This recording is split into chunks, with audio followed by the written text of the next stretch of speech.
Constitutional ethics बद्दल म्हणाला तर ते फक्त राज्यकर्त्यांना लागू आहे का लोकांना पण नाही? कसं लोकांना कॉन्स्टिट्युशनल मोरॅलिटीचा जो मुद्दा आहे ना, संविधानिक नैतिकता, हा मुद्दा मुळात जे लोक संविधानाच्या माध्यमातून जे सगळे पदं घेतात त्या लोकांना प्रामुख्याने लागू होतो, परंतु संविधानिक अधिकार बजावणारे आपण सगळ्या नागरिकांनाही लागू होतो. कारण की ही नैतिकता, मुळात नैतिकता ही लिहिली जात नाही, ती प्रॅक्टिसनी येते, ती आपल्याला समजूतदारीने येते, ते सांगावं लागत नाही, बरोबर. तर हा जो कॉन्स्टिट्युशनल मोरॅलिटीचा मुद्दा आहे, हा मुद्दा बाबासाहेब आंबेडकर त्यावेळेस बोलत होते ते राज्यकर्त्यांबद्दल, म्हणजे सुप्रीम कोर्ट हायकोर्ट जजेस असू द्या, राज्यकर्ते असू द्या, पार्लमेंटरियन्स असू द्या, ह्यांच्याबद्दल बोलत होते. परंतु त्यानंतरचा मुद्दा आपण जर पुढे बघितला तो आपल्या नागरिकांना येतो. आणि तो सुप्रीम कोर्टाने जेव्हा होमोसेक्शुअलिटीचा जेव्हा तो सगळा जो केस आली, त्या केसमध्ये दीपक मिश्रांनी आणि चंद्रचूडांनी हा मुद्दा मांडला आणि ते असं म्हणाले की मुळातच म्हणजे सरकारचं असं म्हणणं होतं की होमोसेक्शुअलिटी, समलैंगिकता हे सामाजिक नैतिकतेच्या विरुद्ध आहे. हां, तर ते कारण की समाजाला बाबा समलैंगिकता आवडत नाही असा जो भाग आहे. त्यावेळेस ते म्हणाले की ते सामाजिक नैतिकतेच्या विरुद्ध असू शकतं, परंतु ते संविधानिक नैतिकतेच्या विरुद्ध नाही आहे. आणि संविधानाने प्रत्येकाला व्यक्ती स्वातंत्र्याचा अधिकार दिलेला आहे आणि तो व्यक्ती स्वातंत्र्याचा जोपासण्याचा अधिकार आहे. जोपर्यंत दुसऱ्याला इजा करत नाही तोपर्यंत त्यांना व्यक्ती स्वातंत्र्य आहे. संविधानिक नैतिकतेचा मुद्दा आता नागरिकांना लागू होतो, बरोबर. कारण की माझी नैतिकता अशी आहे की मला आवडत नाही बाबा समलैंगिक लोक, म्हणून मी काय त्यांना मारावं. त्यांना त्यांचं जीवन जगण्याचा त्यांच्याप्रमाणे सहमत असेल जगण्याचा अधिकार आहे.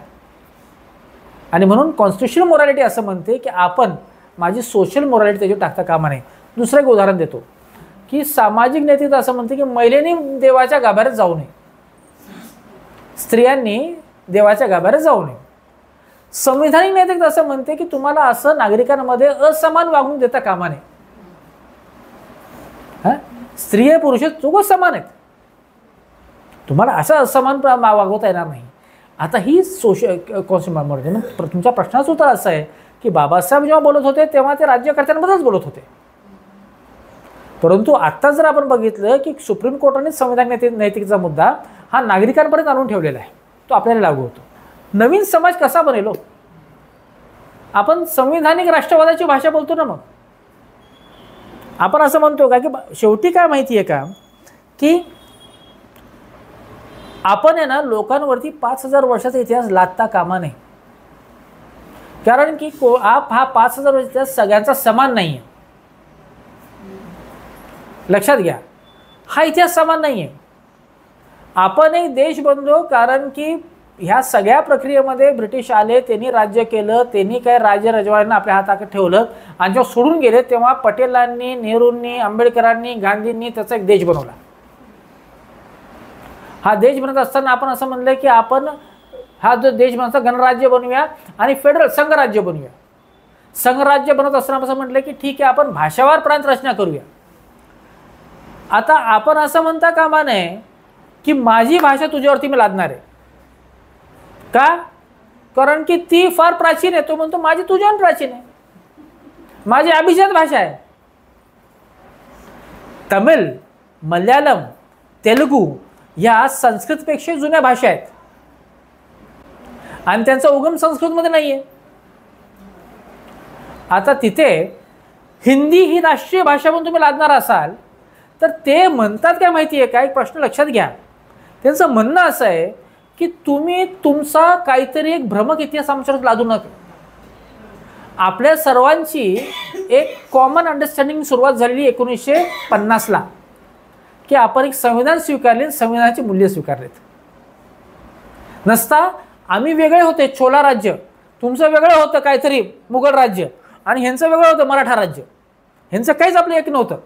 आता आपण एकत्र आलो ना, तर आपल्या देशाची सुरुवात ही 15 ऑगस्ट 1947ला आणि 26 नोव्हेंबर 1949ला होते. ह्या देशाची भाग्यविधाते कोण आहेत तर नेहरू, पटेल, गांधी, आंबेडकर. बाकी तुम्ही बाकीचा इतिहास सांगू नका. म्हणून तुमचा इतिहास 5000 वर्ष पुराण संस्कृती आहे, ती आम्हाला लादायची, ते करू नका. हा सांगण्याचा मुद्दा असा आहे की नागरिक आहोत म्हणून आपल्याला संविधान मान्य आहे म्हणून करतो. मुद्दा असा आहे की हे सगळं जे आपण भोगतोय हे एका नवीन राष्ट्रवादाचा आपण प्रतीक आहोत म्हणून भोगतोय. जर का आपण जुन्या देशात राहिलो असतो ना, हिंदू राष्ट्रामध्ये, तर आपण वेगळे राहिलो असतो ना. नरहर कुरुंदकर एका जागी म्हणतात की हिंदू राष्ट्र होणं हे हिंदूंसाठी सर्वात जास्त घातक आहे. कारण की मग मनुस्मृतीचं राज्य येईल, मग स्त्रिया स्वतंत्र नसतील, मग शूद्र स्वतंत्र नसतील, मग अस्पृश्य स्वतंत्र नसतील, मग प्रत्येकाला आपल्या जातीप्रमाणे काम करावं लागेल. आणि हे सगळं झालं हे तुम्हाला मान्य आहे का सांगा म्हणतात. बहुतांश लोकांना ह्या लोकशाहीमध्ये ह्या राज्यघटनेने स्वातंत्र्य दिलेलं आहे. म्हणून स्टॅलिन काय म्हणतोय माहिती आहे का, की तुमची भाषा लादू नका, तर सोडून द्या की तुमची जुनी भाषा आमची जुनी भाषा हे बात सोडून द्या. आपण माझी तमिळ भाषा आहे, इंग्रजी भाषा संवादाची आहे, आपण एवढं ठेवू, तुमच्या भाषा लादण्याचं काम, तुमची संस्कृती लादण्याचं काम तुम्ही करण्याचं काम सोडून द्या. मुद्दा सर्वात सोपा मुद्दा सांगण्याचा असा आहे की हा वाद तुम्ही आताचा बघितला ना, तो लोकशाहीचा वाद आहे.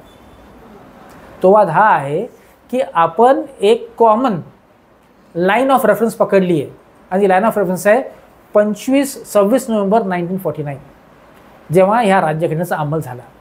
आणि तिथून आपण ह्या देशाचे नागरिक आहोत, आणि इथून आपला एक नवीन प्रवास सुरू झाला आहे. आता मागचं ओढून आणू नका. म्हणून आपल्याला संविधानिक नैतिकता लागू होते, सामाजिक नाही, धार्मिक नाही, बाकीच्या नाहीत. नमस्कार, सर्वांना सविनय जय भीम.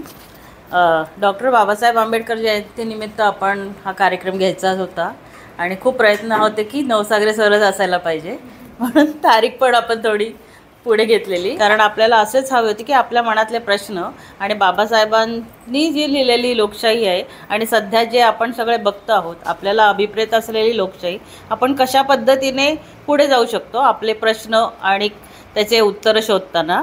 तर हे आपल्याला आज नक्की मिळालेलं आहे, जे त्यांनी सुरुवातीपासून आपल्याला सांगितलेलं आहे.